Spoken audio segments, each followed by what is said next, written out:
Hey guys, and welcome back to my channel. Jodie Flavel here, Jodie Flavel Art.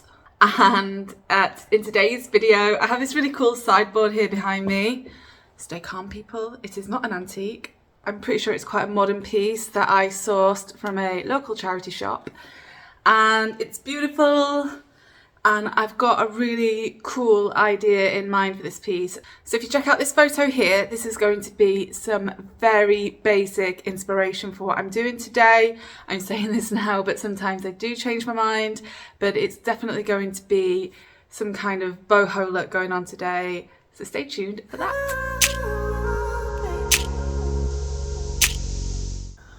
Okay, here's the plan.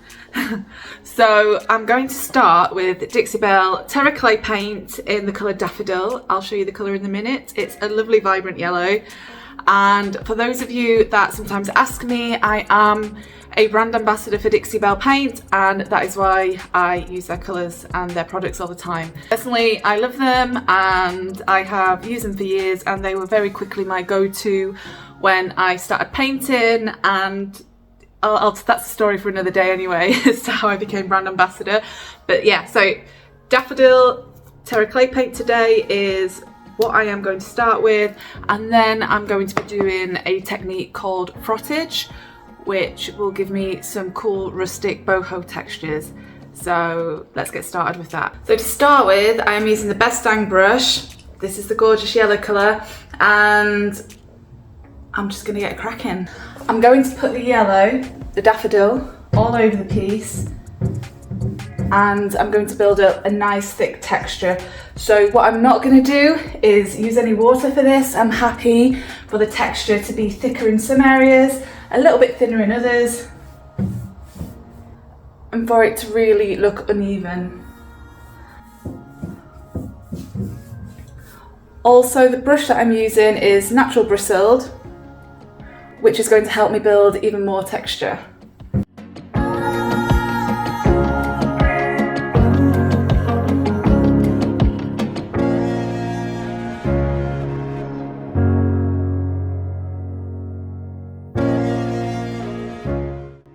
Notice as well that I'm going in lots of different directions. So I'm not just keeping it just perfectly smooth. I'm going up, down, left and right, and again this is going to help me build some of that rusticness that I'm looking for here.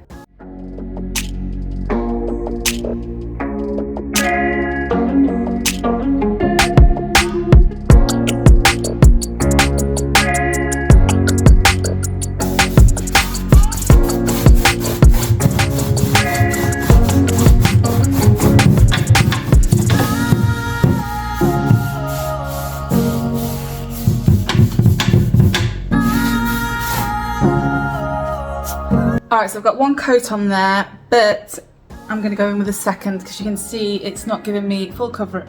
Hair. I've always got hairs in my mouth whenever I do these videos. So as you can see, it's not got full coverage. A little bit of something I just want to say, because I get asked it a lot about colours like this. So colours like yellow, orange and red sometimes go on a little bit lighter than other colours, and the reason for this, I think, I might be wrong, is because its pigments tend to be a fair bit more expensive. Sometimes they just may take an extra coat or two.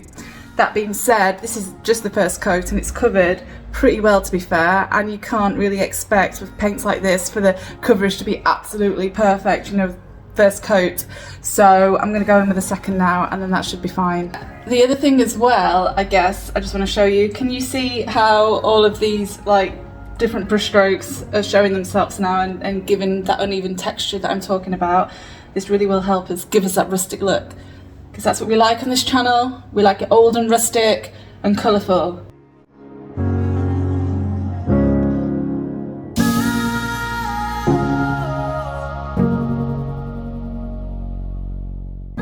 Another thing that I'd like to point out while we're on the subject of the second coat of clay paint, what I haven't done here is let it dry as much as I should. So what happens when it doesn't dry properly, I'll show you. So if I try to go cover this bit up now, it's actually going to do the opposite and just take more paint off. So make sure that your clay paint is dry before you go in with that second coat. It's in the phase now where it's going to look a little bit of a hot mess for a while, only because I've obviously very sort of happy, splashy, I don't know what I'm saying, very, what's the word I'm thinking of, very slapdashy happy? There's a phrase and I can't think of it. Anyway, what I'm meaning to say is I have been not too particular or careful about my brush strokes on this. It is very textured and rough in some areas. Also, I will have a few bits like this here to tidy up afterwards, so just bear with me. So next up, I'm using Best Dang Wax in white, and there is a reason for this. It's because I'm going to be going over the top with some frottage, with some water, and I don't want it to perfectly settle on the piece. That being said, it's a little bit of a test because Terra clay paint is really good at reactivating. So one great thing about Terra clay painters is if you're doing an artistic finish or a blend and you want to keep working it and you don't want to worry about drying times, it is perfect because it reactivates with water for quite a while afterwards. These are water-based waxes, so it's a little bit of a gamble as to whether or not it's going to lift some of the paint, but it's worth a try. We'll see. I have a plan if it does. Okay, so a little bit on my brush. Too much there actually, way too much. That's a little bit better, and I'm just going to very gently put it over the top. We'll see how this goes. I'm a little bit nervous. So I'm not doing it particularly evenly, and I'm going to try and buff that into the wood grain and the paint, try to get it soaked in there as much as possible. So I am just going to be building up gradually. You will see the white show up over the yellow, and that's okay too. Remember, this yellow is just a base layer, so it doesn't really need to look good. We're happy for it to look rough, it's okay. We're just getting it ready for all the other layers that are going to go on top. So as I say, I'm very roughly putting on this white wax here. It seems to be not taking up the paint, which is good. That's a good thing. Seems to be okay so far. I'm just going to rub that in a bit more. What I did here as well is, I'll show you a little bit closer. It might not be totally obvious on camera, but I only put one layer of paint over this bit here, and that's because I wanted to keep that a little bit more rustic than the rest. I wanted that wood grain peeking through on that little bit. But I am just going to also put a tiny bit of white wax over that as well.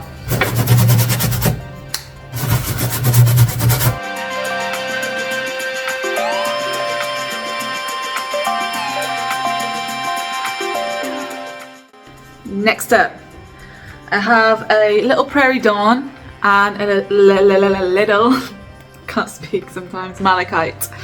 I'm going to mix these together and try and turn Malachite into a lighter green. This is one of my favourite greens. I love it, but it's just a little bit darker than what I want for this. It's like a very foresty green. I'm going to pour a little bit out into my pot with a splash of Prairie Dawn, like literally just going to stir it. I want a minty green, you know? A little bit mintier. So it's given me this colour. I'm going to add a tiny little bit more Prairie Dawn to that. Big glove there. Okay, we've got this colour now. It's still a little bit, I don't know, like I feel like there's a little bit too much blue in there, so I'm going to add a tiny little bit of yellow. I'm going to add a tiny bit of this yellow that I put on here. See how this goes, like literally just the tiniest little bit. Bear with me guys, I'm gonna add a little bit more. Alright, this is the colour that I've ended up with. It's a bit more of a mintier green by adding the yellow. It's just kind of warmed it up a bit. Now I'm gonna add some water. This is meant to be my daily drinking bottle. Today it is now it's about 6:30 now, so it's 6 o'clock in the evening, and I should have drank this much water by 1 PM, so I'm very behind. very, very behind. So my lovely water bottle is going to donate some water so I can pretend that I've drank it all to my to my paint. I'm going to put quite a bit in there. Okay, alright, so now I'm still only at 1 p.m. How much water can a human drink this much water a day? Bearing in mind that I am pretty much like my blood is made of tea, so I've already got a lot in there from tea. It's quite runny, if you can see that. I also have a little bit extra in here if I need it. Okay, okay. I also have some kitchen towel, and I'm going to now show you how to frottage. Get my very runny paint and just paint this in sections over the top like this.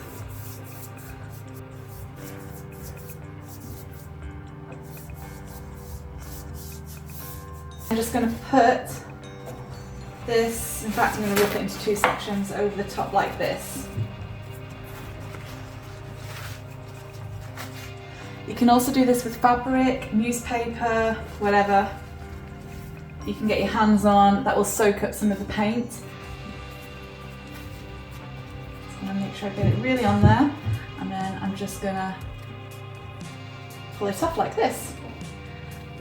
And some of this kind of quirky pattern, it's not quirky, I don't know why I said that, but some of this pattern is also going to rub off onto the paint there as well. Added bonus. You can also dab it a little. And that is frottage, it's super easy.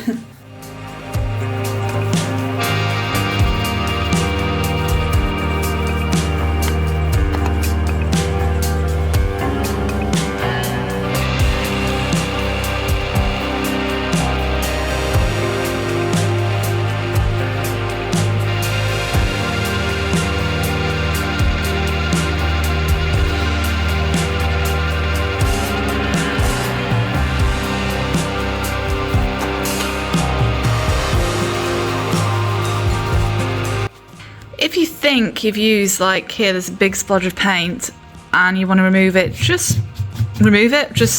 You can go over the top and just rub it. This is a tiny little bit wet, this kitchen towel, and it will just take some of it off as easy as that. Alternatively, you can wet a rag, and that will also, a damp rag will also work in the same way. You can see here I'm just starting to pull a little bit more of the yellow back. I haven't done that door yet, but this is where we're at. And then I pulled off a massive chunk of paint here. But you know, it's one of those things that if I didn't tell you guys it was an issue, like if I didn't tell you I did that by accident, you wouldn't know. You would just assume that's there on purpose. So just remember that. But look, can you see? See this kind of cool effect that's coming out now? In this bottle, there is some watered down bougainvillea, I think I'm saying that right. It's the really rich deep pink colour in terraclay paint range. When I mix this, I just put a tiny, this is from a previous project, but I just put a tiny little bit of terraclay paint in and then plenty of water. And then just make sure you give it a really good shake so that it blends really well. This could make or break this. I'm not gonna, this is where I should stop, right? I'll show you in a minute, and I should stop, but I don't, and then I carry on, and then it turns into something completely different to what I first thought, because I get carried away. But here's to getting carried away. I'm gonna spray some pink on it now. I'm not gonna go over the top with this, and I also have a rag to hand, a lint-free rag. I'm just gonna spray a little bit here, and just see what happens. Oh, it's so pink. So pink. Okay. Okay. And then I'm going to get my rag. I'm just going to let it drip a little bit actually. Just going to let that do its thing. And then I'm going to get my rag and I'm just going to tap it in the same way. This is called ragging, this technique, by the way. I'm going to rag it. I'm just going to tap. Easy as that. I don't know. I'm not sure about it. I'm not going to do loads of it. I'm not going to do loads. Just going to do one more squirt. I think I like it. I think going to do it a little bit further away so it's a bit lighter and just very lightly spray a little bit more. It's a bit more speckled that way, and I think I like that a bit better. Okay, so you can see it's a bit heavier at the top and a little bit lighter down at the bottom there. And I'm kind of just going to leave it there. Wait, no, I'm not. I'm just going to add a tiny little bit more of a spray down here. I'm going to leave it there now.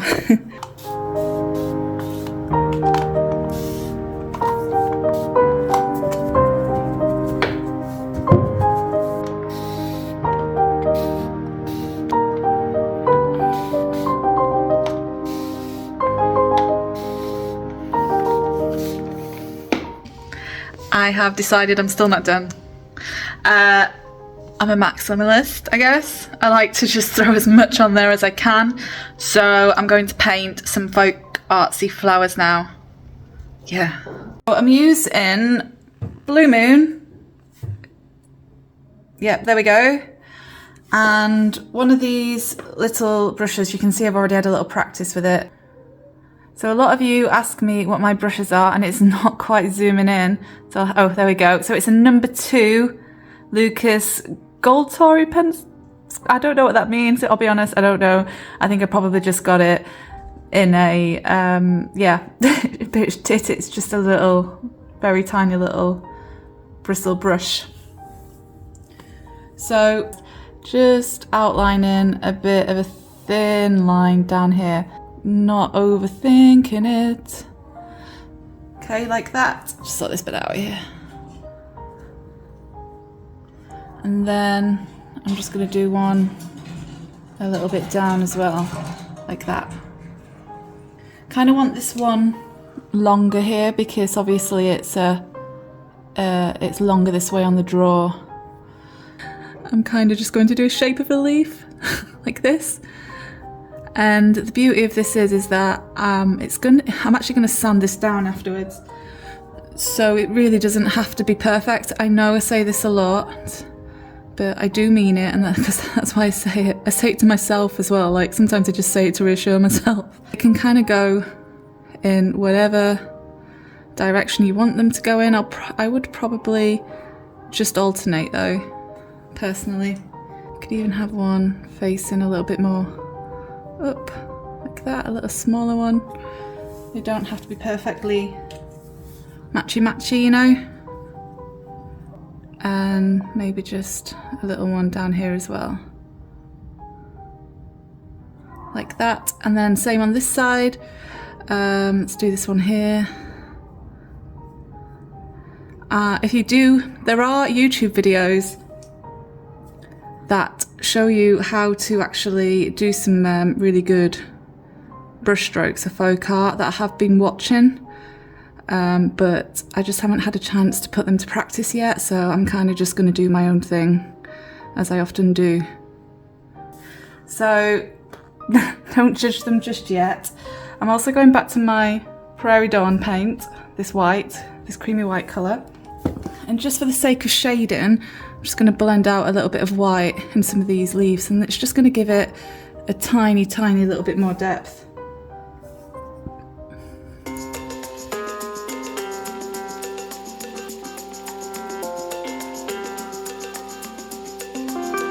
I know it kind of stands out like a sore thumb right now, like it looks a little cartoony, but I am going to deal with that, I promise. It's going to change. I'm just going to get all the leaves on first.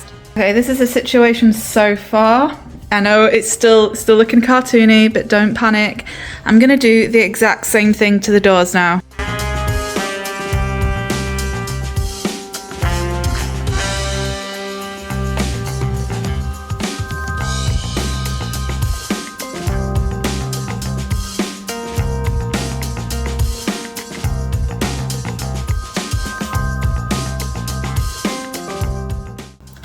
This is my very easy method for making these look part of the piece. So this is just a sanding pad from Dixie Belle. It's meant to be 120 grit, but it's quite soft actually. And I'm literally just gonna really softly sand this back, let some of the yellow and some of the colours underneath come through. And there we go, it's starting to look faded, like it's always been part of the piece. I'm going to do the same up here as well.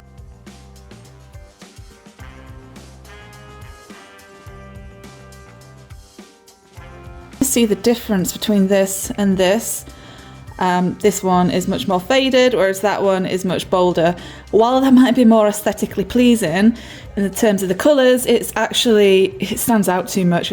It just doesn't suit the piece, so that they all need to be sanded back.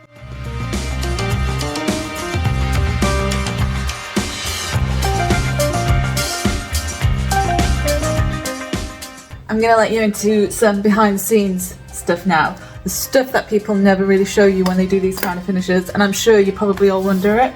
So I'm going to take the straw out. I'm going to show you where all the paint has gone. Okay.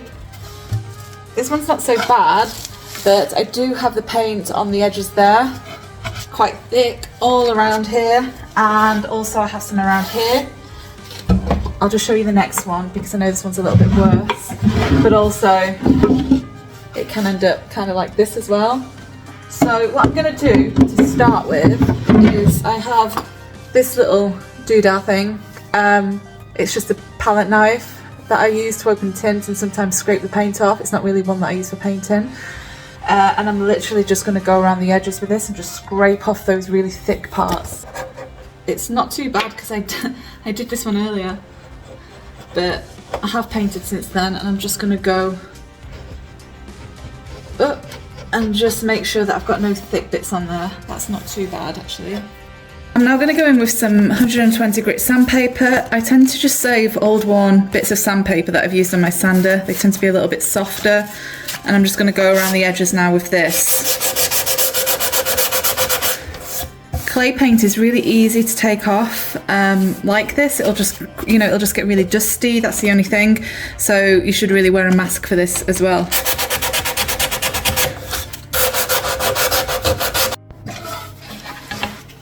I'm just going to do the same with the drawer.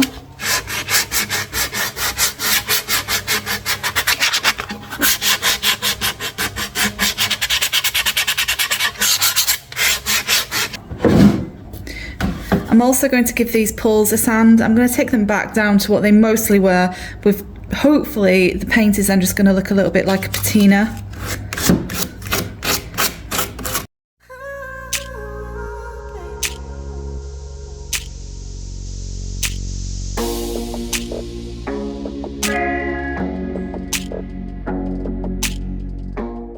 I'm now going to use some Big Mama's butter to seal this piece with.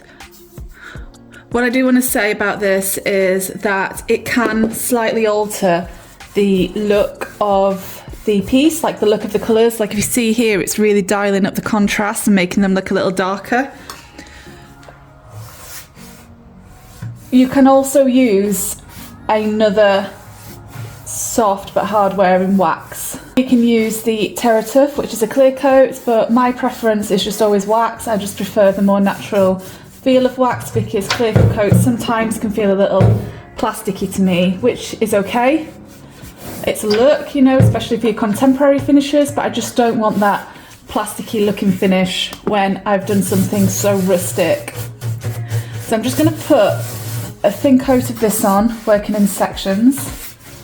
I then have some Best Dang Wax in black, which I've left to get quite hard and crusty. I'm just going to put a little bit of this on my brush, and I'm very lightly going to brush some of this on around the edges just to make it look a little bit older. Sometimes this can really divide people, the waxing stage. If you're not into the wax, that's fine, you can skip this bit, but I like it. I like it just to make it look like it has authentically aged and just give it a little bit more character and a little bit more depth. Because I've put the Big Mama's butter on underneath, if I get a big chunk like this, I can just go back with my original wax brush, which has my Big Mama's butter on it, and just blend it in. It will take it straight off. It won't take it straight off, but it will just lift some of it and just make it look a little bit more subtle, like that.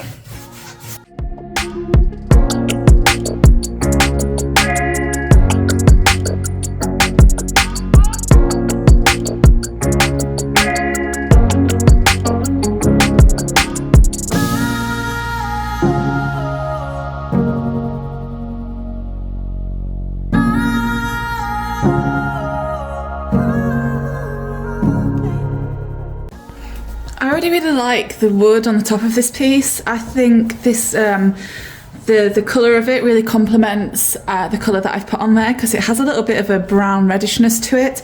So I'm just going to use Big Mama's Butter for this too. It has a lovely orange scent, so it'll make the piece smell really good. And what it'll do is it'll just nourish the wood on top and protect it.